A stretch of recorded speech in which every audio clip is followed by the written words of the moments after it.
তোমাদের ফেসবুকে আশা করি এই অপশানগুলো চালু হয়ে গেছে। তো তোমরা সবাই দেখতেই পাচ্ছ এখানে 3টি যে স্টেপের কথা বলা হয়েছে, একটি পোস্ট, একটি স্টোরিজ আর একটা রিসেপশন। এই 3টি আপডেটের মধ্যে সবারই মোটামুটি 2টো আপডেট সবারই দেখছি কমপ্লিট হয়ে গেছে কম বেশি। তো 3 নম্বর যে অপশানটি রয়েছে সেটি একটু অসুবিধায় সবাই পড়েছে যে কী করে করবেন বা কী করে কমপ্লিট হবে।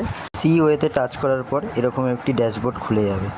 অডিয়েন্স রিসেপশনে যে গাইডলাইনের কথা বলা হয়েছে, এখানে যে স্টেপগুলোর কথা বলা হয়েছে, এখানে লাইক, কমেন্ট অ্যান্ড শেয়ারের কথা বলা হয়েছে। তার সাথে আরও কিছু গাইডলাইন আছে যে আমরা যে সপ্তাহের যে উইকলি চ্যালেঞ্জগুলো যে ফেসবুক থেকে দেয় সেইগুলো যে আমরা কমপ্লিট করি বা যা পোস্ট, আমরা ভিডিও আমরা শেয়ার করি, অনেকে রিলস শেয়ার করেন, তারপরে ডেলি ব্লগ যারা করেন তাদের যে সমস্ত ভিডিওগুলো আমরা ফেসবুকে আপলোড করি, তো যেসব দর্শকরা ভিডিওগুলো দেখে, কতক্ষণ সময় ধরে দেখে সেটার উপরও আমাদের ডিপেন্ড করে। তারপরে তারা লাইক করে কিনা, কমেন্ট করে কিনা সেগুলো এখানে বলা হয়েছে।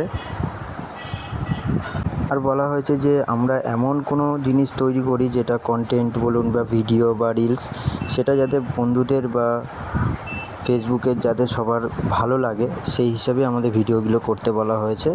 তাহলে তাদের দেখে পছন্দ হলে তারা লাইকও করবে, কমেন্টও করবে, শেয়ারও করবে, তাহলেই আমাদের এই চ্যালেঞ্জটা কমপ্লিট হয়ে যাবে।